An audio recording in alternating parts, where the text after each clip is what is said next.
This morning, we're talking about the winners and the losers. Don't know your perception of who won, but you know who really lost? CBS. The moderators, if you watch that debate, it was unfocused. It was a free-for-all. It was a mess. Watch this. Bernie, I was talking about I would like program. Senator Sanders. If you get nominated, we'll be relitigating this all year. Do what I asked. Look, first of all, Bernie, let me go. We'd ask respectfully if you would all please try to keep to the time. So let's clear this up once and for all. Now, you've got people believing something that is false. New topic, Senator I don't know where you got the impression. If you could honor the rules of the debate, thank you. Senator Sanders, you're allowed a quick response, and then we would like to allow the other candidate. Moderator, guys. Senator Sanders. Moderator, is it my turn? That is not how you do a television show. People talk one at a time. We're going to have a dramatic interpretation of us doing that show last night as we introduce our next guest. So let's go ahead bring and in Senator Tim Scott of from the great South state Carolina. of South Tim Carolina. Scott, good morning to you. How are you? What's happening down there? Excuse me. Please recognize me. Please recognize me. Excuse me. I have my hand up. My name was mentioned. My name was mentioned. Okay. Let's talk about everything that doesn't matter.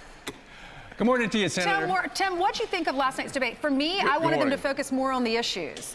Yeah, I thought it was a hot mess. It was so embarrassing for the Democrat Party. No one on that stage was presidential, and frankly, the winner of the debate last night was simply President Donald Trump. Listen to Amy Klobuchar's praising of the First Step Act, and then watch how they denigrated each other. Steyer-owned personal prisons, private prisons. They talked about Biden passing the 1990s crime bill. They talked about Bloomberg. They bombed Bloomberg on the stop and frisk policies. They praised the First Step Act passed by President Trump. They talked about African-American home ownership up under President Trump. It was a really good night for Republicans, and it was an embarrassing performance that was patronizing to African Americans, pandering to African Americans, and pathetic performance from my perspective. And Senator, your perspective is invaluable. Being from South Carolina, African American, in Congress, what does the African American community want to hear? Do they want to hear about reparations? Do they want to hear that it's harder to get a loan?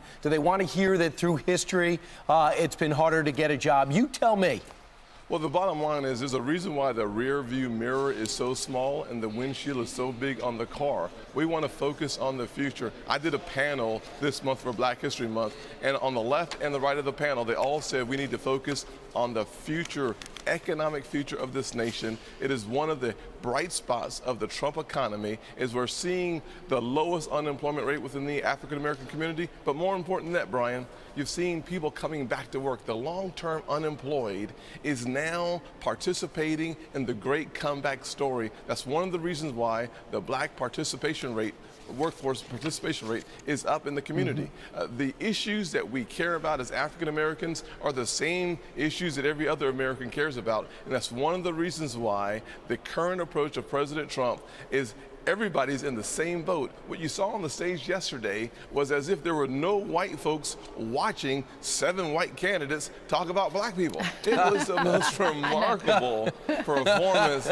I can't imagine that on our stage. I would be embarrassed to have a conversation specifically about one race. We were talking earlier, we've heard different numbers. What percentage of the Democratic Party in the state of South Carolina are African Americans? And do you think going into 2020, some of that percentage will vote for President Trump? He got 8% in 2016. What percentage do you predict nationally in 2020? About 30% of the overall voters in South Carolina are African Americans. Probably 60% of the Democrat primary on Saturday will be African Americans. Trump had 8% in 2016. I'm predicting he will have at least 12%, a 50% increase coming President Donald Trump's way because his policies are percolating at the right time. It is really hard to deny the success of this administration. During the administration of Michael Bloomberg, one of the policies was stop and frisk with the police. He was for that before he has started apologizing for it and saying that was a mistake. Nonetheless, Mayor Pete hit Bloomberg on that last night. Listen. We let it get out of control, and when I realized that, I cut it back by 95%. and I've apologized and asked for forgiveness. It was about profiling people based on their race. And I come to this with some humility because I'm conscious of the fact that there's 7 white people on this stage talking about racial justice. None of us... Oh, wait a second. I know that if I were black, my success would have been a lot harder to achieve. And I know a lot of black people that if they were white, it would have been a lot easier for them. That's just a fact, and we've got to do something about it than rather just demagogue about it. So, Senator, at the very beginning, he was talking about stop and frisk. Yes. How important is this particular issue as the people of South Carolina go to the polls on Saturday? The fact that he is apologizing and then repenting and asking for forgiveness tells you that it's incredibly important to the people of South Carolina. What people want, African Americans, white folks, Hispanics, what we all want is a fair system, a fair chance to succeed. What you saw last night was really pandering and patronizing and trying to make up for the gaffes and the policies of the Bloomberg administration so that he is more marketable as for the presidential campaign. But we have to compare that and contrast it to what President Trump has actually done. One of the things that you have to focus on is a comparison of the two sides. Right now, the left looks like they have no other option other than to pander from reparations to the UBI, the universal benefit, basic income of $1,000 to every American. You can't continue to give away what you do not have.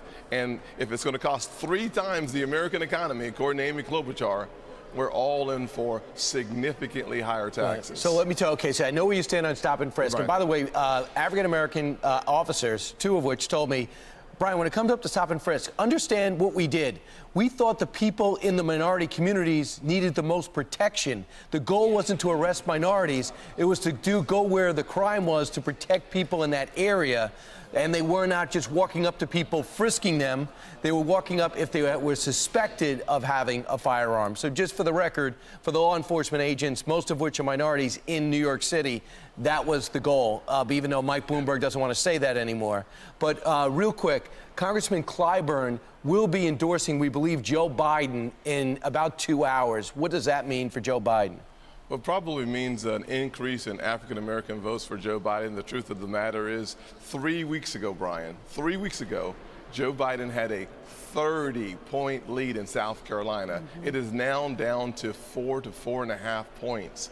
That says that Bernie Sanders has doubled his black vote in South Carolina, and that means that Biden now needs someone to come rescue him, and Jim Clyburn's endorsement will be part of that rescue strategy, but it won't make enough of a difference. If Biden does not win by 10 points or more on Saturday, Super Tuesday might be the collapse of the Biden campaign. Senator, your prediction on South Carolina on Sunday morning, what's going to happen? I think you'll see about 26% for Joe Biden. You'll see Bernie Sanders coming in around 20 to 23%, and Tom Steyer, who will be losing votes if, in fact, Clyburn endorses Joe Biden. You'll see him fall down from his numbers from 15 to probably 13 or 12. Those numbers will come from Steyer, not from Bernie Sanders. That's interesting. And Senator, I have a sense in a few years you're going to be one of those people on the debate stage going for 2024, and I would not doubt it. And we're going to save this tape. Well, let's get President Trump reelected.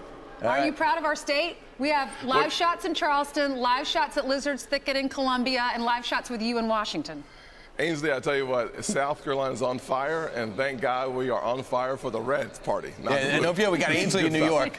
Oh, yeah. Right. Come home, Ainsley, come home. All right. Jim Scott joining us today from the Russell Rotunda. We're proud of you. Thanks, Senator.